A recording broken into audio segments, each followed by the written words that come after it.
So I've just taken my first gather of glass, and I'm just going to shape it a little bit.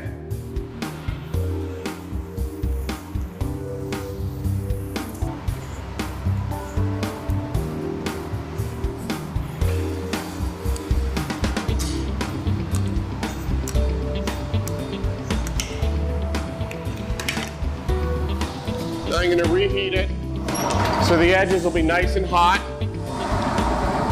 and I'll be able to roll up those little chips. Little chips are very densely colored glass that's made specifically for glass blowers to decorate and color their pieces.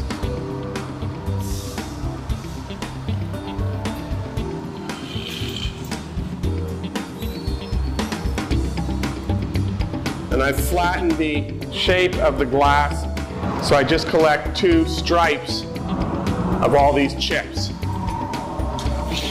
I'm now going to heat them up and melt them in, and then I will smooth it down into the surface and begin the twisting process.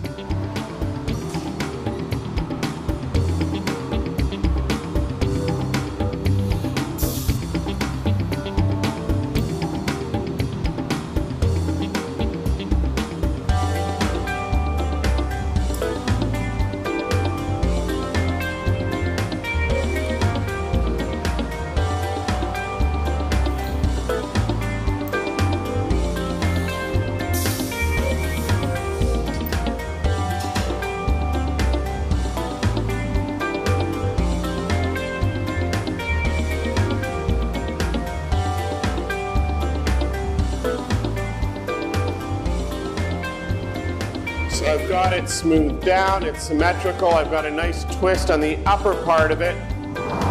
I'll reheat it once more and I'll twist it and bring that twist right to a sharp point.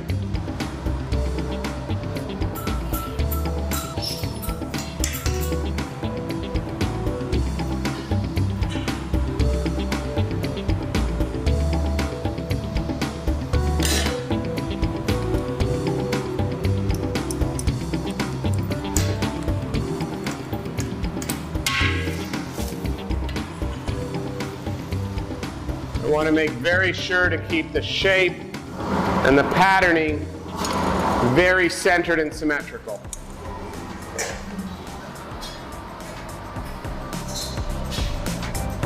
Yeah, it's really hard because the glass is really, really low in the furnace. This is probably 1/3 less than I would normally gather.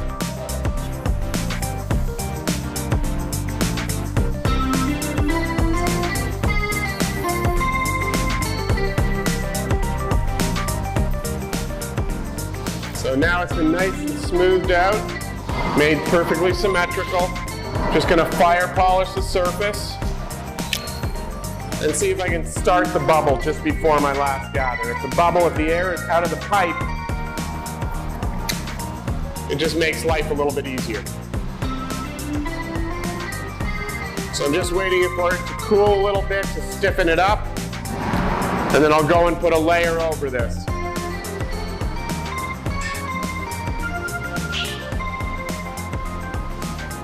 Okay, so I'm going to put the cover gather on.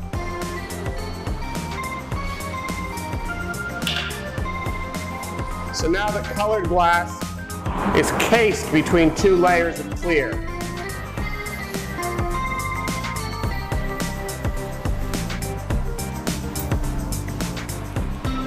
I want to make sure this outer layer is nice and symmetrically distributed around the inner layer.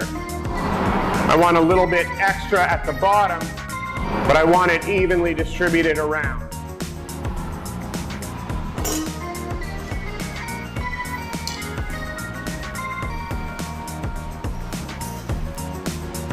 And I'm using the wet newspaper to shape the piece.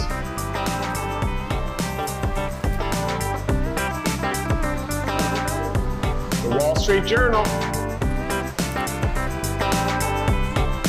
Price is right, it's flexible, and you can tailor them a little bit to the type of work you're doing. Whether you need it really thick, or really big, or really small. Now the core of this is still a little bit cool, so I have to reheat it before I can blow it anymore.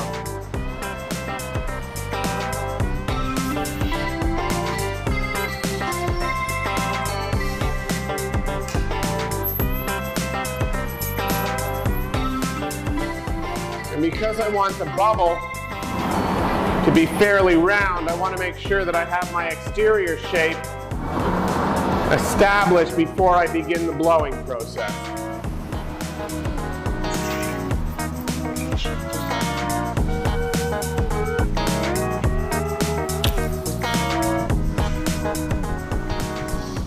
So I've gone into the pipe, trapped the air under pressure with my thumb, and the air wanting to lower its pressure can only do that by expanding.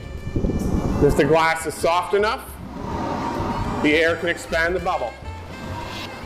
First I'm going to shape it and chill it a bit.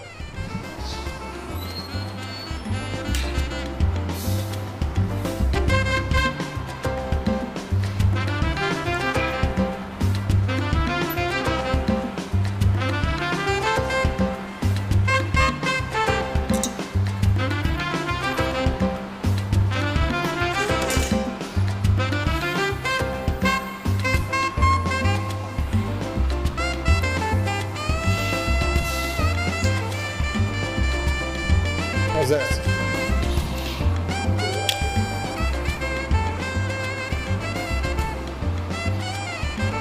So I'm just going to fine tune the shape just a little bit, and then I'll transfer it so I can open up the lip.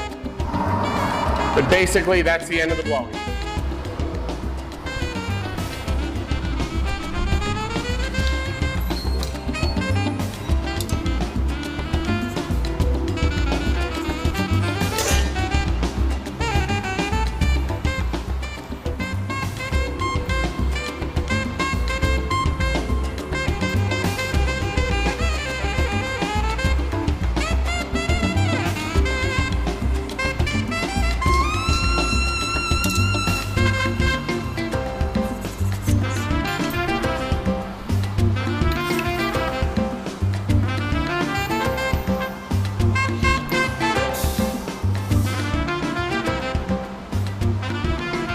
That's lower than we usually drain it to change the pot. Yeah. Give it time.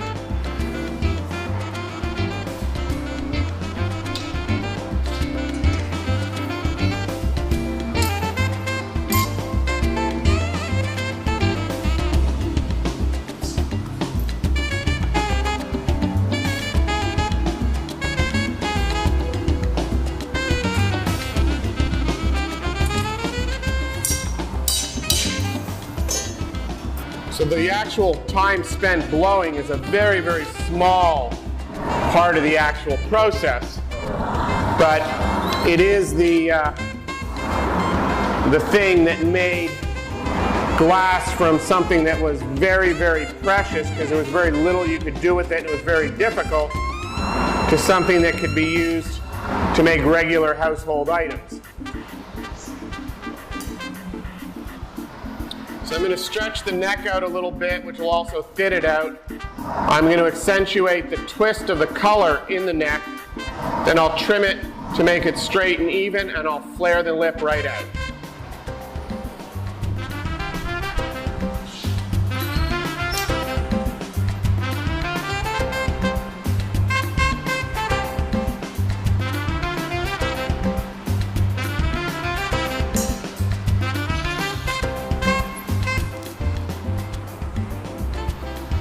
I'm just changing the distribution of the heat from primarily in the body and the base, which is what it was on the pipe, to being the neck and shoulder and lip area.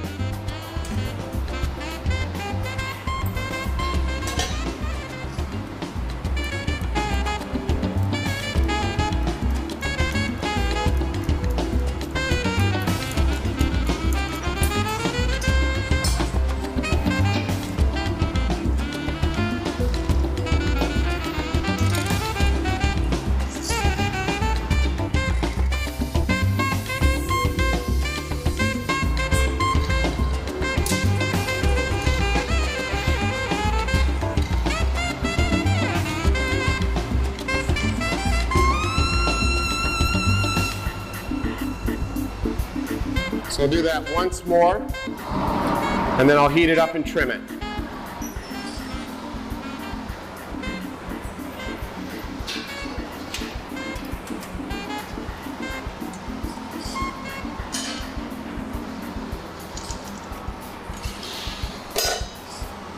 So I've got a nice tight twist on the neck.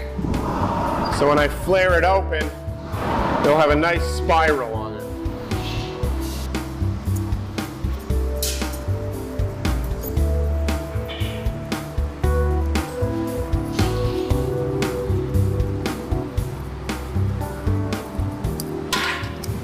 And don't try that at home.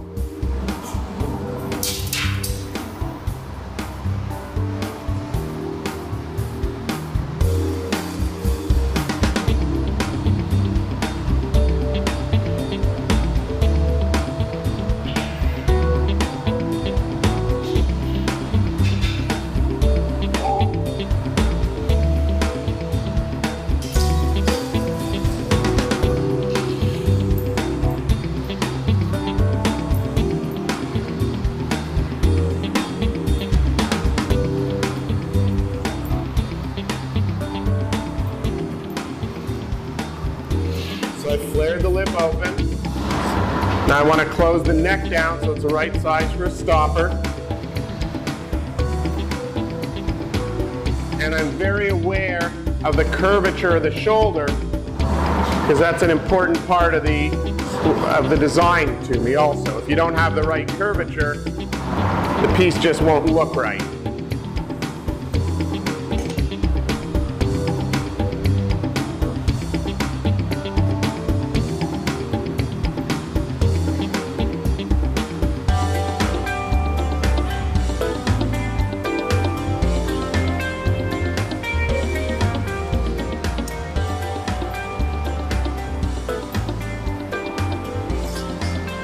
Making sure the lip was nice and flat and the opening is centered to the body.